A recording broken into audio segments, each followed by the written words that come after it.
Alô, alô, alô. Vou querer. Muito bom o louvor, viu, Duda? Muito bom. Essa música do final, ela é muito real, de que a gente só começa realmente a viver uma vida muito forte com Deus quando a gente diz pra Ele que a gente não quer viver mais pra nós, né? Que a gente quer queimar por Ele, a gente não quer mais queimar pelo que a gente gosta, a gente não quer mais queimar pelo que a gente, sabe, buscava, mas sim queimar pelo que a gente sabe que nos preenche, certo?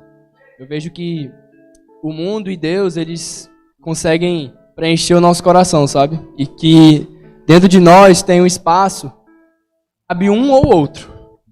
E que depende de nós sobre o que nós vamos botar dentro do nosso coração. E o detalhe bom e ruim é que essas duas coisas que entram no nosso coração, eles estão em constante expansão. Então, se eu permito o mundo entrar no meu coração, ele começa a se expandir e virar o meu Senhor. Mas se eu permito o meu Senhor, Deus, entrar no meu coração, ele começa a se expandir e ser o Senhor da minha vida. E quando Deus é o Senhor da nossa vida, muitas coisas começam a acontecer. A palavra de hoje, ela vai ser também voltada para a campanha de Daniel que a gente está tendo. E a palavra dessa semana foi engraçada porque a gente fez baseado no devocional, só que eu nem sabia que tinha que dar ênfase, sabe, à campanha em si. E tanto é que eu escolhi o tema. A gente não conseguiu ter reunião essa semana da liderança porque os meninos viajaram, estão lá em Blumenau para gravarem as músicas do nosso ministério. E eu, aleatoriamente, né, não acredito em aleatoriedade ou coincidências, eu escolhi um tema. Estava acompanhando as Olimpíadas, aí eu vi que teve um atleta, Alisson Santos, que ele ficou em terceiro lugar da corrida de obstáculos, né? E eu fiquei pensando sobre o que a gente estava vivendo, sobre o que eu estava vivendo, claro. E eu vi que esse mês de julho, o mêsinho de agosto, foi um mês muito difícil, sabe? Creio que não só para mim, grande parte das pessoas da igreja mesmo passaram por dificuldades.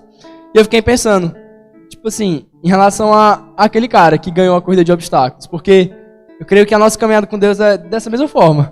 Que a gente corre, tem um obstáculo. E depende de nós, se nós vamos pular esse obstáculo e continuar, ou se a gente vai empatar nele e parar, né?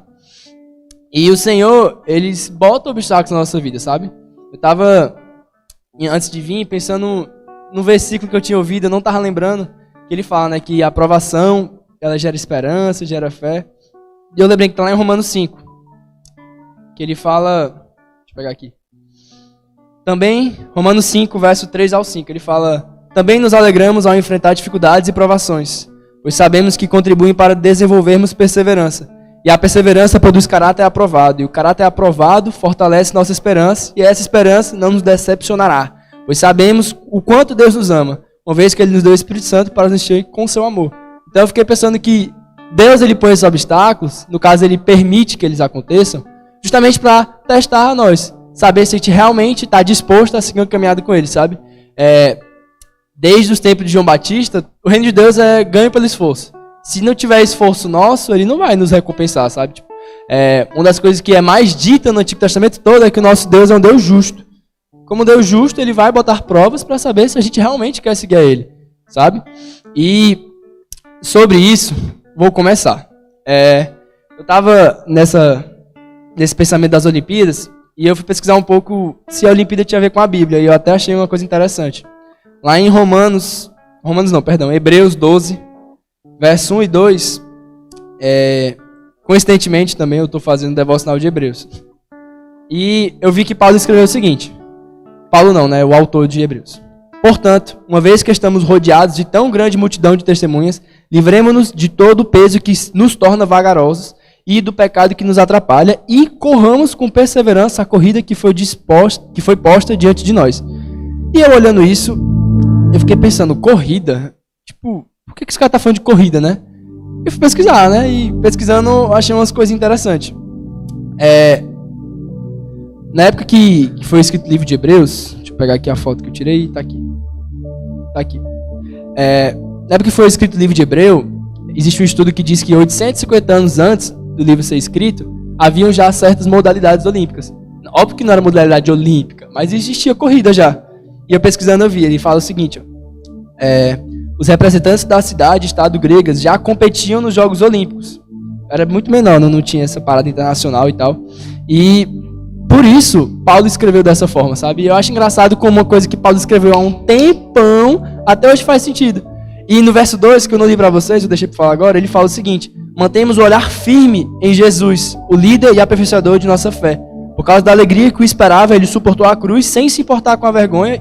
Agora ele está sentado no lugar de honra à direita do trono de Deus. Então, quando ele fala sobre esse obstáculo, ele dá ênfase, esses obstáculos, ele dá ênfase ao propósito, que é o Jesus. Se a gente ficar pensando nos problemas, pensando nos obstáculos, a gente tende a falhar. Agora, se a gente manter nossos olhos fixos em Jesus, a gente consegue chegar onde a gente quer.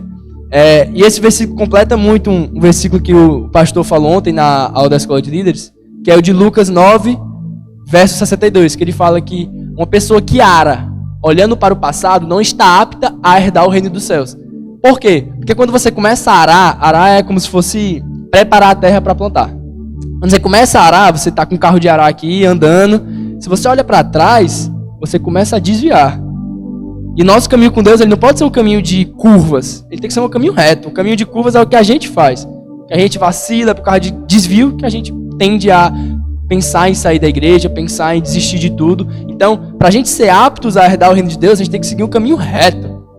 Isaías, se eu não me engano, ele fala, né? Veredas retas. E vamos lá, continuando. A primeira pessoa que eu pensei desse tema, que é obstáculos no propósito, foi Jeremias. Jeremias, ele foi filho de Ilquias, um sacerdote. Ele foi chamado para ser profeta. Na época, uma época muito conturbada, sabe?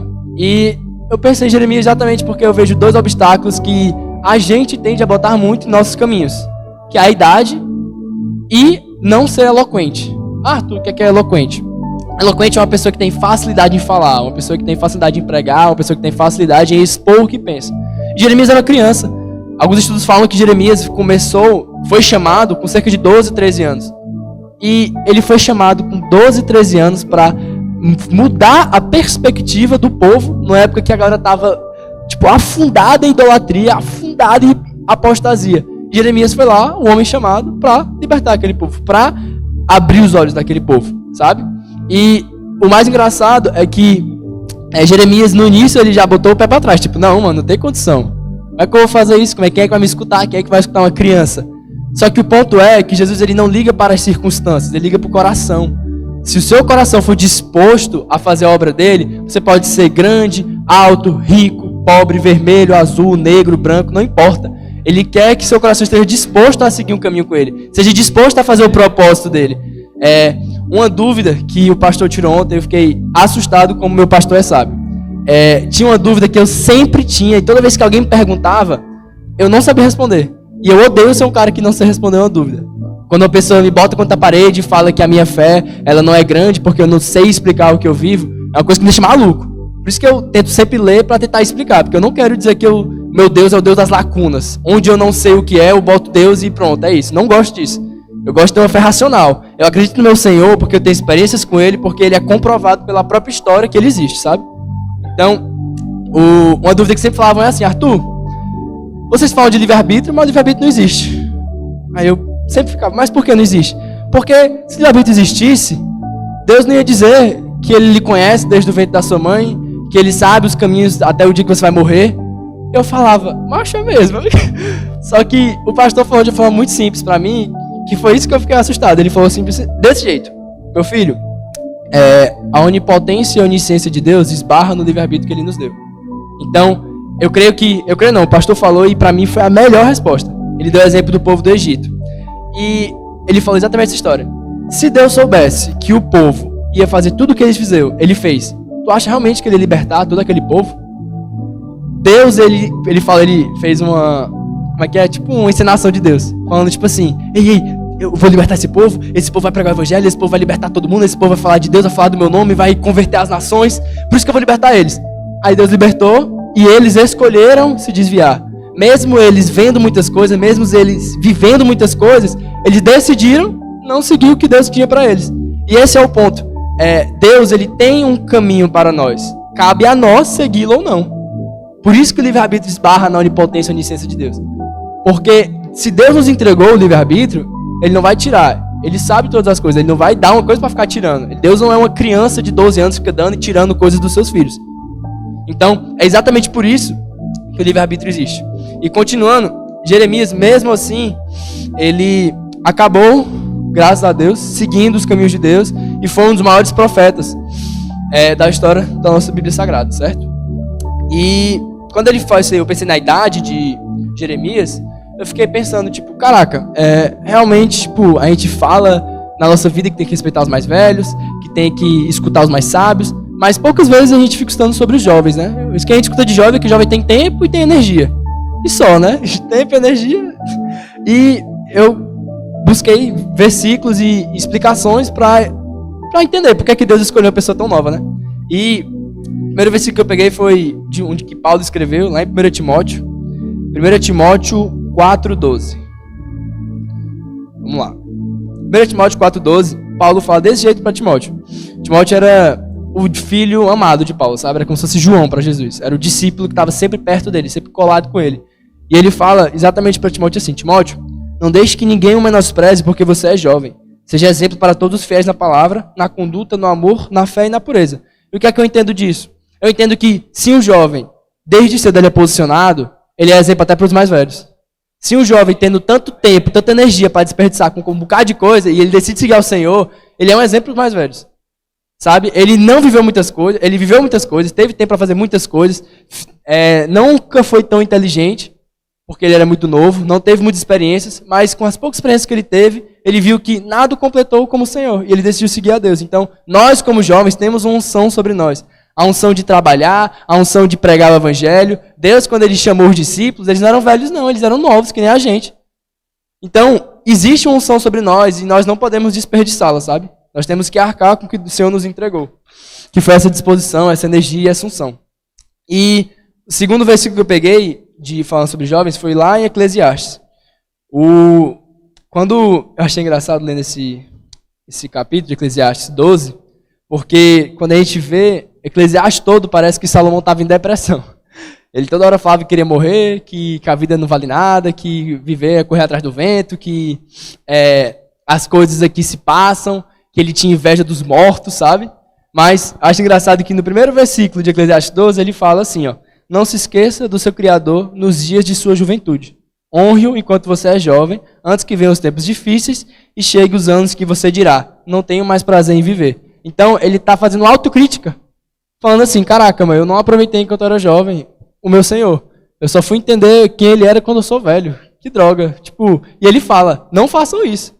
Eu vejo que a Bíblia ela dá muitos exemplos para a gente seguir e muitos para não seguir. E nesse ele fala: não façam o que eu fiz. Enquanto vocês são jovens, lembrem do seu Senhor, para que quando chega o dia ruim, vocês não pensem em ir embora, sabe? E isso é muito bom e muito interessante, porque a gente, quando é jovem, quando acontece um problema que a gente não sabe lidar, a gente já perde a nossa base e pensa em fazer uma porrada de coisa, pensa em chutar o balde, porque a gente sabe que tem um mundão lá fora pra gente. Só que essa música que cantou agora por último é muito boa, porque é exatamente o que a gente tem que fazer quando a gente é jovem. Desde cedo já queimar os outros amores. Não ter nada para voltar para trás. Lembrar que se olhar para trás, você começa a desviar. A gente tem que entender que se a gente seguir a Cristo e manter os nossos olhos findados nele, fixos a ele, a gente vai conseguir trilhar os caminhos dele. E em Romanos fala que a vontade de Deus ela é boa, perfeita e agradável. A nossa vontade ela é uma vontade tendenciosa ao mal. Nós somos tendenciosos a fazer o mal. Mas a vontade de Deus ela é boa, perfeita e agradável. E acabando um pouco sobre Jeremias, eu pensei justamente em coisas que a gente dá desculpa para poder falar hoje essa pregação. E a segunda pessoa que eu que Deus me falou, foi Gideão. Gideão, ele tinha um propósito, Deus tinha um plano para a vida dele, que ele decidiu seguir, mas ele foi um pouco duro em seguir. Como assim, Arthur, duro? Não de tipo, uma pessoa bruta e tal, mas tinha um coração endurecido, ele era muito incrédulo. Gideão, vou explicar para vocês um pouco o contexto. Ele foi levantado como juiz de Israel. No livro de Juízes você vê diversos juízes, se não me engano foram 12. E se você pega no primeiro Juízes de Israel, em que o povo estava meio assim, idolatria, mas não estava tão profundo, se você pega, por exemplo, Eude, acho que foi a Rebeca que fez o devocional de Eude, não foi? Pronto. Eude foi um cara que foi chamado por Deus. Na hora que ele foi chamado, ele falou: beleza, eu vou. Aí ele nem duvidou muito, ele escutou e foi. Pum, eu vou. E todos os juízes depois tinham a mesma característica, eles eram chamados, mas diferente de Eude, eles duvidavam uma vez e na outra ia. Tinha uns que duvidavam 2 e na outra ia. Mas Gideão, ele duvidou umas 4 vezes. Sabe? Por que, Arthur? Por que isso? Porque conforme o povo foi fazendo a sua vontade, eles começaram a se tornar mais distantes de Deus e mais incrédulos. Sabe? Uma coisa que eu estava pensando hoje, eu lembrei de uma aula que eu tive de física no ensino médio, que falava que não existe frio, existe ausência de calor. Que não existe escuridão, existe ausência de luz. Como também não existe o mal, existe a ausência de Deus. Então, a ausência de Deus fez com que o povo se tornasse com o coração duro, fez com que o povo se tornasse incrédulo, fez com que o povo decidisse fazer o que eles queriam, sabe? Em Juízes 17:6 ele fala o seguinte, que o povo começou a fazer o que eles achavam como certo. Se você pegar, se você pegar o contexto de Juízes 17, você vê como o povo estava, tipo assim, zoado, fazendo besteira, adorando outros deuses, misericórdia. Tanto é que o quê? Gideão, a história dele é Juízes 6, ainda é antes disso aí. E em Juízes 6, ele recebeu um apelido de Jerubal. Arthur, o que é Jerubal? Vamos lá. Ele recebeu esse apelido por quê? Porque quando ele escutou o que o Senhor falou com ele e seguiu, ele teve que destruir um templo. Como é que era o nome? Destruir um templo para Baal. Baal era o nome dos deuses que a galera lá adorava. Pronto. E quando ele destruiu esse templo, a galera ficou tão escandalizada por ele destruir um templo de outro deus para adorar o deus dele, que chamaram ele de Jerubal, que era inimigo de Baal. E, Arthur, mas por que tu falou de Gideão? Não estou entendendo ainda, vamos lá. Gideão, como eu falei, ele era muito incrédulo. E quando o Senhor chama ele, ele começa a dar desculpa. Dizendo assim, não, Deus, eu não consigo não, cara, é difícil para mim. E lá em Juízes 6, como eu falei, que é quando Deus chama ele, no verso 15, ele fala o seguinte, mas Senhor, como libertar Israel? Meu clã é o mais fraco de toda a tribo de Manassés. Eu sou o menos importante de minha família. Só que nem eu falei, Deus ele não olha para as circunstâncias, ele olha para o coração. Ele sabe o que a pessoa pode viver. Ele vê o coração e ele vê o potencial. E ele quer que você arque com esse potencial. Ele quer que você viva esse potencial. Só que depende de nós. Entendam que, é que nem eu falei antes, a onipotência e a onisciência de Deus esbarra em nosso livre-arbítrio. Ele quer que nós decidamos, enfim, ele quer que a gente decida que a gente tem que ver para ele, sabe? É por isso que eu entendi muito cedo que Deus é um Deus educado. Que ele não vai chegar impondo coisas para você. Ele vai dizer o que pode acontecer se você decidir seguir ele, sabe? Ele vai dizer, cara, se tu seguir os meus caminhos, eles são bons, perfeitos e agradáveis. Mas aí, se você quiser seguir, eles estão bem aqui. Se você quiser seguir, você pode seguir. Se não quiser, não tem problema, sabe? E o que é que eu vi aqui? Gideão, ele quis dar desculpa que era pobre.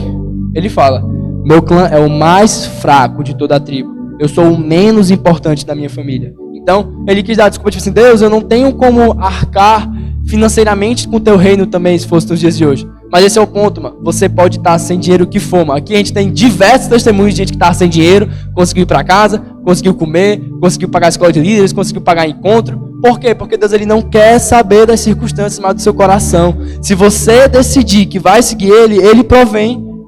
Ele provém, sabe? Exatamente.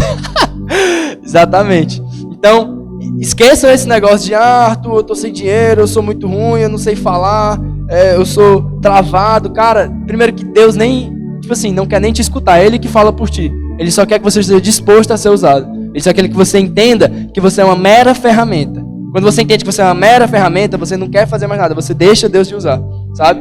E esse complexo de inferioridade que Gideão tinha, Moisés também tinha, daqui a pouco eu falo dele.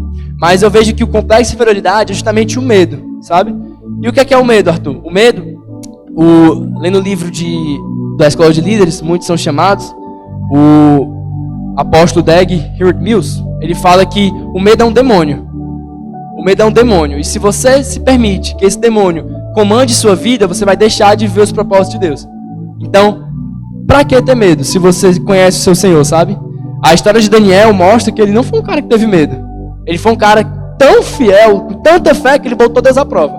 No final eu vou falar dele, porque o melhor a gente deixa pro final. E vamos lá, Moisés, ele tinha o mesmo problema. Medo. Medo de falar, medo de ser usado, querendo botar pessoas no lugar dele. Moisés, ele fala, Deus, tu vai me usar, usa Arão. Por que tu não usarão? Eu não sei falar, eu não sou eloquente, eu não sei o que fazer. Mas Deus se irrita com o medo de Moisés, sabe? Deus começa a ver que Moisés estava botando dificuldade para tudo. E entenda uma coisa, uma pessoa que bota dificuldade para tudo é um saco. Se você pede para alguém fazer uma coisa, ela bota dificuldade, você fica irritado, porque é um saco. Se eu peço para alguém, cara, por favor, para mim, vai lá ali com Samuel e pega só aquele guardanapo para mim. Não, mas esse costas estão doendo, é muito longe. Samuel traz aqui. Mano, é um saco. Você fica com tanta raiva que você nem quer que a pessoa faz. Você vai lá fazer. Toda vez que alguém bota dificuldade, você não quer que ela faça mais. Você vai lá fazer. E esse é o ponto. Se a gente bota muitas dificuldades no reino de Deus, Ele nos deixa pro lado e põe outro para fazer. E esse é o ponto. Vocês realmente querem ser deixados de lado? Querem deixar outra pessoa viver o que Deus quer que vocês vivam? Sabe? Moisés, depois que ele fez toda essa besteira, ele meio que caiu na real e decidiu seguir, sabe? E por Moisés decidir seguir, ele foi um dos maiores profetas. Ele abriu o Mar Vermelho. Ele fez, que todo o povo andasse com ele por 40 anos, mesmo o povo sendo incrédulo ou não. Ele conseguiu ser um dos caras mais importantes da Bíblia. Todo mundo conhece Moisés. Existe uma porrada de gente com o nome de Moisés, porque ele foi um cara lembrado, sabe? A melhor forma que Deus honra alguém é lembrando, sabe? Quando Deus ele quer honrar a vida de alguém, ele faz a pessoa ser lembrada. Como assim, Arthur? Me dá um exemplo. Vamos lá. Marta, Maria e Lázaro. A melhor forma que Jesus fez para honrar eles, foi colocando eles no livro da Bíblia. Todo mundo sabe quem são eles. Por quê? Porque Deus fez questão que a gente lembrasse deles dessa forma. A melhor forma de honrar é fazendo a pessoa ser lembrada. Eu honrando aqui meu pastor, eu falando que ele é top, que ele é sábio, que ele me ensinou, sabe? Então, essa é a melhor forma de honra. Você começa a aprender sobre isso conforme você vai honrando, sabe? E a história de Moisés, continuando só no final. Eu estava conversando com a Mi em relação a Mi é a minha líder, essa bonitona aqui. Em relação a essa palavra, que eu fiquei, sem saber o que falar no início. Eu vi lá na lista quem tinha feito que o próximo a falar era eu. Mas eu falei, não, mano, bota fé eu falar, mano. Não sou eu que falo mesmo. Só sou eu que estudo, mas quem fala é Deus, né? E ela falou de uma história que eu achei muito interessante. Que é um dos maiores obstáculos que eu mesmo enfrento. Que é em relação a quando você não pode fazer nada para que o obstáculo seja superado. Como assim, Arthur? Dá um exemplo fácil. Se você quer ir para a igreja e teu pai chega e fala assim, não vá. O que você faz? Você vai desobedecer seu pai? Não, você obedece, honra a vida dele e não vai. Ah, Arthur, mas e aí? Tu nunca mais vai para a igreja? Macho, depende. Como assim depende? Se você orar para Deus, amolecer o coração do seu pai, entender o que você quer viver, talvez você volte aí. Entende? Então Moisés, ele fez justamente isso. Moisés com o faraó, ele queria libertar o povo e o faraó estava botando um bocado de defeito, de boneco, para não deixar a galera ir embora. E a primeira coisa que acontece é quando Moisés pede para a galera poder adorar durante que a galera estava presa. E o faraó fala, não, mano, o negócio de adorar, vão trabalhar mais. Vão fazer mais coisa. Não vou dar tempo para essa galera querer adorar outro Deus. E aí, nesse momento, Deus ele endurece o coração do faraó. Por quê? Porque aí daí ele mandou as 7 pragas do Egito. Então, um ponto interessante. Deus ele tanto pode amolecer o coração de alguém, como ele pode endurecer o coração de alguém. E quando ele endurece o coração, meu chapa, é difícil, viu? Para você conversar, para você trazer de volta, se a pessoa tiver se distanciado, é difícil, sabe? E depois de ter endurecido o coração, Deus mandou as 7 pragas do Egito. Mandou 1, mandou 2, mandou 3, mandou tudinho. Aí, o que é que Deus faz? Depois que acaba tudo, as pragas, Deus amolece o coração do faraó para que ele pudesse deixar o povo ir embora. Tanto é que ele fala, vamos embora. Não, já deu tanta besteira aqui no Egito que eu não quero mais vocês aqui não. Só vem coisa ruim com vocês aqui. E ele manda embora. E o que acontece depois? Depois que Deus amolece o coração, eu creio que ele fez assim, vou deixar ele fazer o que ele quer aí. Aí deixou o faraó fazendo o que ele quis. Aí o faraó do nada se irrita e fala, não, vou matar desses caras, vamos matar eles, sei o que, não existe isso. E ele vai atrás da galera. Então, depois o próprio coração do faraó se endureceu pelas atitudes dele. Ele quis ir atrás. Mas Deus ele interviu para amolecer o coração do faraó para que o povo fosse libertado. E depois ele mesmo quis ir atrás da galera, sabe? E eu, pesquisando um pouco sobre a história do êxodo do Egito, eu vi que não tem muitas, escrituras sobre eles. Sobre o povo do Egito, o povo hebreu que saiu do Egito. E eu fui pesquisar o motivo, sabe? Que eu sempre gosto de ir atrás da explicação. E a primeira coisa que eu vi é que em outra religião existe um papiro. Papiro é como se fosse um altarzinho que a galera adora dessa religião. E nesse papiro tem escrito sobre todas as 7 pragas que aconteceram no Egito, sabe? E aí eu vi, ponto, a primeira coisa que comprova que essa história não é sem fundamento. 10? 10 pragas? Vale, perdão. Enfim, e esse papiro comprova as 10 pragas. Obrigado, pastor. E eu pesquisando mais e eu não achava muita coisa. E eu vi que tem um costume que os egípcios faziam, que era de apagar o nome das pessoas. Arthur, como assim? Vamos lá. A religião dos egípcios, eles acreditam que existe o deus da morte e o deus que é como se fosse o deus maior, que é Horus. Quando o deus da morte ele vem para o mundo para encontrar a galera e levar para o paraíso, levar lá para o dia do juízo, ele chega, olha para o sarcófago, olha para a máscara que eles fazem e o nome da pessoa. E dessa forma, Anubis, teoricamente, né, porque não existe isso, ele decide, ele fala, não, essa pessoa aqui existe, eu vou levar ela lá para o caminho e ela vai ser levada para o paraíso, com Horus. Só que esse é o ponto. Quando os egípcios queriam que alguém não fosse conhecido, não fosse salvo, eles apagavam o nome dessa pessoa. Por isso que existem tão poucos resquícios da história deles. Porque eles faziam culturalmente isso. Eles falavam, não, essa galera aqui não pode existir na história, senão eles vão ser salvos. Riscava o nome, apagava da história, rasgava, queimava, tudo que tinha que comprovasse a história deles. Por isso que é tão difícil hoje em dia você achar resquícios da história dos egípcios em relação aos hebreus, certo? E, para finalizar, a gente vai falar de Daniel, da campanha de Daniel. Finalizar assim, porque eu escrevi muita coisa sobre Daniel.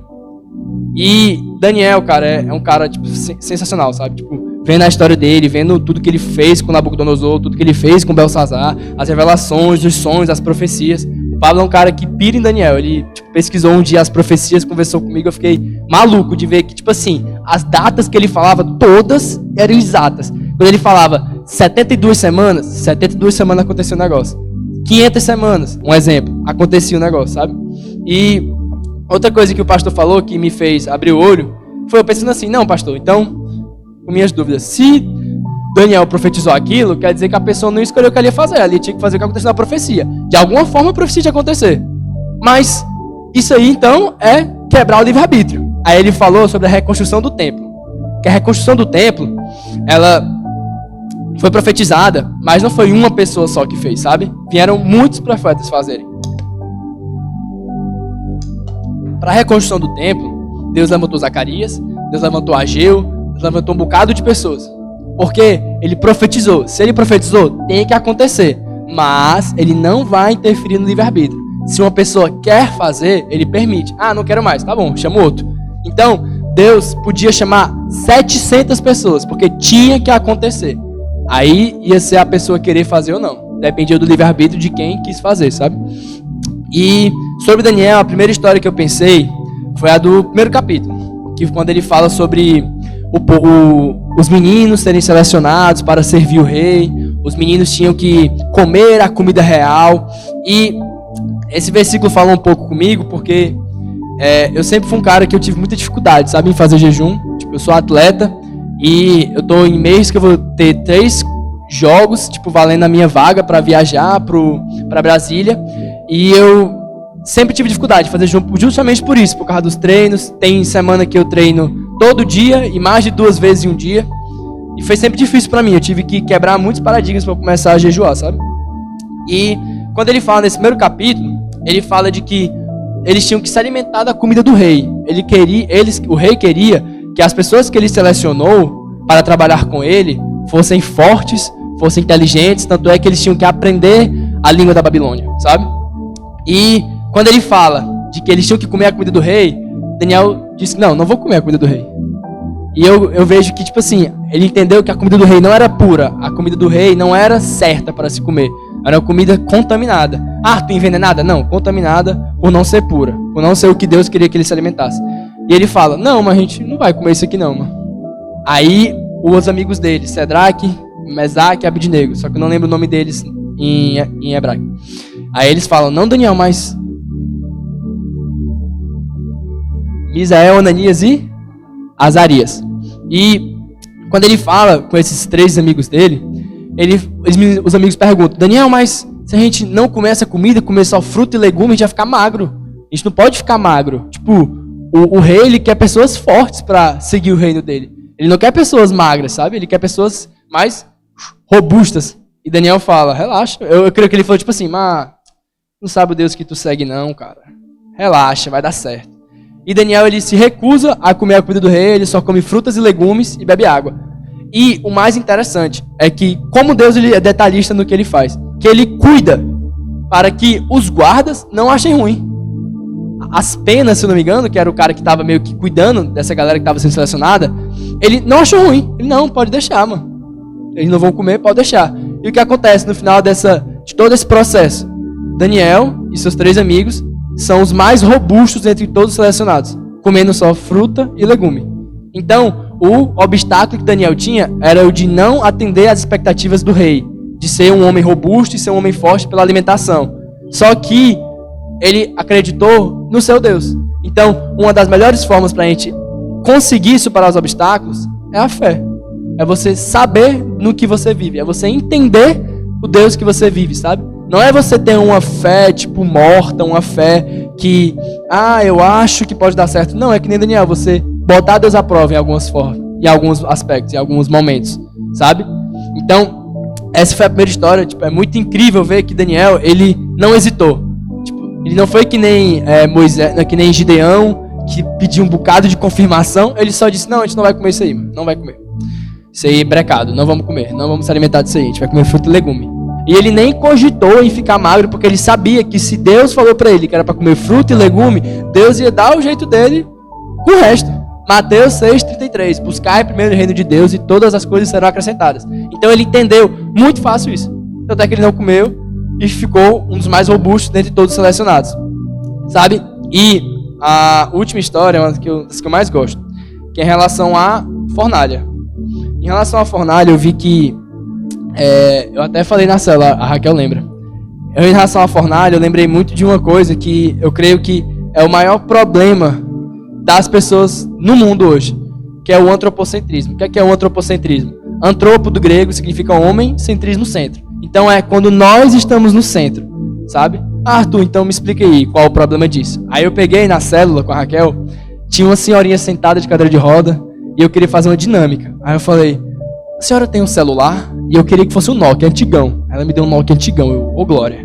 Aí eu peguei um smartphone, um iPhone da Amanda e fiz a comparação. Gente, esses 2 celulares, eles servem para... Qual é a função básica de um celular? Ligar, correto. Mas hoje em dia existe a câmera, né? E esse meu celular, por exemplo, ele tem câmera traseira, com uma porrada de foco e uma câmera frontal. Mas o celular dela não tinha câmera frontal, só tinha câmera traseira. E eu falei justamente isso, gente. O homem vem se adorado tanto que a gente precisou de uma câmera na frente do nosso celular para tirar foto de nós mesmos. Nunca a gente tirava foto de si mesmo. Sempre alguém tirava foto nossa, a gente tirava foto de alguém, mas a gente precisou ter uma câmera frontal para tirar selfie. A gente precisou criar uma rede social chamada Instagram para a gente adorar nós mesmos. Nunca a gente criava página na internet sobre nós mesmos. A gente criava sobre alguém, sobre um time de futebol, sobre um esporte, um conteúdo, uma série, mas criar uma página sobre nós mesmos, sabe? Então, com essa reflexão, eu falei justamente sobre a parada da fornalha depois, que foi o quê? Sobre a gente não ter medo de ser queimado. Arthur, como assim? Ananias, Misael e Azarias, eles não tiveram medo de ser queimado. Como assim queimado? Traz para o meu contexto, trago. A gente não pode ter medo de ser queimado pela sociedade. Não pode ter medo de ser cancelado pela sociedade. A gente tem que entender em quem a gente vive. A gente não pode se envergonhar do nosso Deus.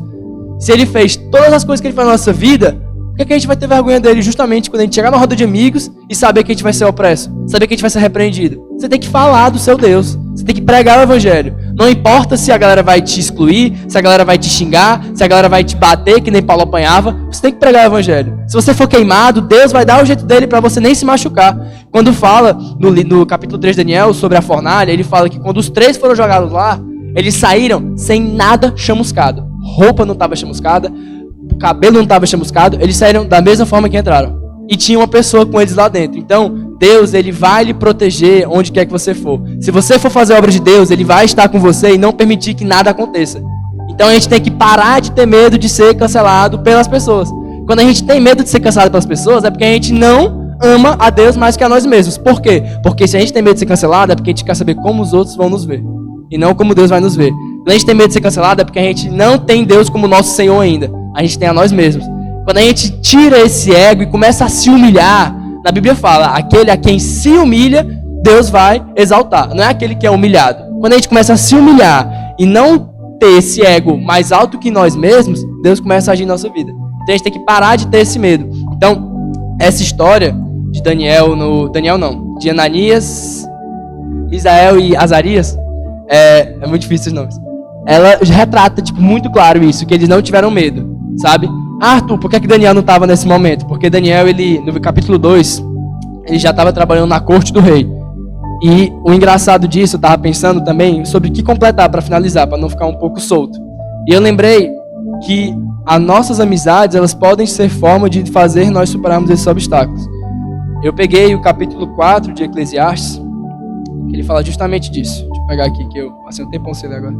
Tá, 4, 9, 12.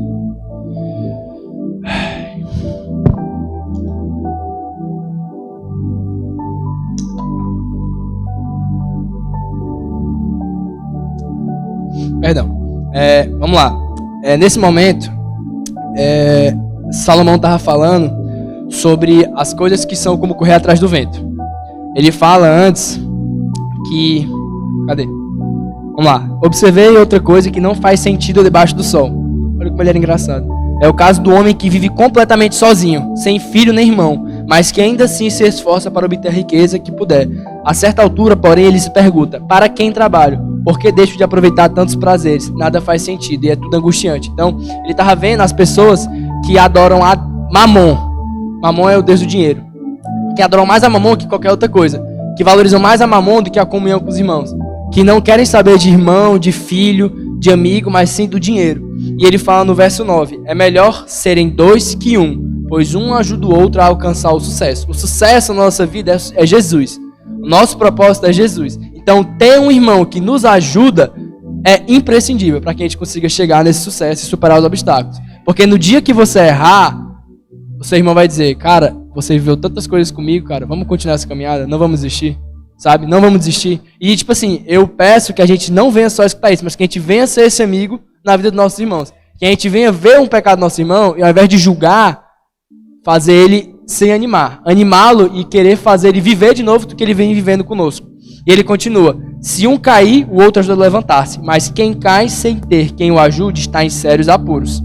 Da mesma forma, duas pessoas que se deitam juntas aquecem uma a outra. Mas como fazer para se aquecer sozinho? Como fazer para você queimar sozinho? O Biel falou uma coisa interessante, que é justamente sobre que nós somos brasas. A chama é Deus, mas nós somos brasas. Uma brasa sozinha, ela não esquenta. Ela tende a apagar. Mas uma brasa com outra esquenta um pouco mais. Uma brasa com a chama, ela não se apaga. Então, é importante que nós, como brasas, não fiquemos distantes uns dos outros, mas que ficamos juntos, para que a gente possa queimar por Jesus. Quando Jesus, lá em Marcos 6, ele fala para os discípulos evangelizarem, eles não mandam eles irem sozinhos, eles mandam irem em dupla, porque eles sabem o quão importante é você ter um irmão para lhe ajudar, o quão importante é você ter um irmão para lhe apoiar em momentos difíceis. Eu fui para o Rio de Janeiro, mês passado, para uma competição, sozinho. Eu até falei com o João, falei que fiquei triste porque ele não pôde viajar comigo. E foi uma das semanas mais difíceis da minha vida de tentação, ficar naquele Rio de Janeiro sozinho. A quantidade de pessoa que não estava lá para competir, mas sim para fazer besteira, era imensa, sabe? Muita gente estava lá para fazer besteira e não competir. E eu estava lá sozinho. E eu falei com a Thalita, falei com a Raquel, falei com o João, falei com a Mísia, falei, gente, aqui não dá, eu não aguento mais, vou surtar. Galera todo dia falando besteira, todo dia bebendo, todo dia saindo, e eu ficava no meu quarto, sentado. Não conseguia ter momento de devocional, porque quando eu me sentava para ler, chegava, botava a música alta. O único momento que eu tinha era quando eu descia do hotel, ia pra orla da praia, pegava um patinete para dizer, Deus, eu não sei como é que eu vou aguentar isso aqui. Mas eu digo que a única coisa que me fez permanecer foi ter meus olhos fixos em Jesus. Foi ver toda a obra que Ele tinha feito na minha vida, e isso me fez não desanimar e não me desviar. Eu dou um exemplo dessas duas aqui. Eu estou liderando a Isabela e a Bia. Quando eu lembrava que se eu fizesse alguma besteira, podia recair alguma coisa sobre elas, eu me segurava muito, porque elas passam por muita coisa já e elas não podiam passar por mais uma coisa sendo culpa minha. Então, o fato delas existirem foi uma coisa que me fez não errar. Foi uma coisa que me fez não pecar, sabe? E eu vejo o quão importante é a gente não andar só, sabe? O quão importante é esse momento de comunhão. O quão importante é a gente sempre ter uma pessoa ao nosso lado. Tanto é que é por isso que uma das coisas que eu mais vejo a gente como igreja valorizando é a comunhão, sabe? A nossa igreja, tipo, o diferencial dela de quase todas as outras é a nossa comunhão. Infelizmente, nesse momento de pandemia, não tá dando para perceber quem vem de convidado. Mas normalmente a gente chegava na igreja, tinha o culto, aí não tinha restaurante aqui, não tinha pizzaria, não tinha vitamina, a gente saía e andando, acho que 1,5 km, descia lá pra pizzaria ali longe e ficava lá comendo juntos, conversando, tirando dúvida, perguntando o que achou, perguntando qual foi a dúvida, perguntando qual a maior dificuldade, tendo um momento de discipulado, sabe? Eu falo com a Mísia que eu fui uma pessoa privilegiada. Eu fui discipulado, teoricamente, por ela e pelo Jessé, porque eu sempre estava nesses momentos. E eu tirava todas as minhas dúvidas nesse momento, eu perturbava eles muito nesses momentos, porque eu tinha sede e fome. E graças a Deus, essa sede e minha fome fez eu estar aqui hoje falando com vocês. Então, entendam que nós fomos chamados para viver em comunhão. Em Hebreus 10, 1 e 2, ou 11 e 12, ele fala que a gente tem que sim sempre andar juntos. Eu não lembro exatamente como ele fala, mas ele fala justamente sobre esse contexto. Deixa eu ver se eu acertei. Não, eu errei. Mas enfim. Ele fala como a comunhão é importante. E eu estava querendo pesquisar. Uma coisa que eu achei muito legal é fazer analogias de coisas que a Bíblia fala, coisa que pessoas que não creem falam. Como assim, Arthur? Filósofo. Filósofo são pessoas muito inteligentes. Eu vi que tinha um filósofo, acho que ele é austríaco ou alemão, que o nome dele é Vygotsky. E ele falou que o ser humano aprende na interação um com o outro. Então, se um cara que não acredita em Deus fala isso, e a Bíblia fala a mesma coisa muitos anos antes, por que a gente só vai escutar quando uma pessoa fala e não quando o nosso Senhor fala, sabe? Então, eu creio que, para finalizar mesmo, a gente entenda que não importa qual obstáculo, a gente tem que ter fé, a gente tem que acreditar no que a gente vive, sabe? Cada pessoa aqui, a gente consegue tirar um ensinamento. Jeremias, ele viu a idade dele, teve medo, pensou em desistir, mas ele, mesmo assim, seguiu. Então, que nem o Jessé fala na música dele, que a gente, pelo menos, corra sem medo de errar, sabe? Que a gente tente fazer, mesmo pensando que a gente pode errar, que a gente continue correndo. Não desista, sabe? Que a gente continue tentando. Gideão, ele foi um cara que duvidou, foi um cara que pediu muitas provas, mas, mesmo assim, ele cumpriu o propósito dele. Então, eu lembro de uma coisa que a Miss me falou, que foi sobre pedir confirmação. Que ela falou que, se Deus fala uma vez com você, e você não escuta, tudo bem, você pode pedir a confirmação. Se você perguntou a segunda, uma terceira vez, é porque você é desobediente, você é teimoso. Então, que a gente, na primeira vez que Deus nos chamar, venhamos seguir o seu caminho. Entendemos que o caminho de Deus, ele é bom, perfeito e agradável para nossas vidas. O nosso caminho, ele é tendencioso para o mal. Sempre. Amém? Eu queria...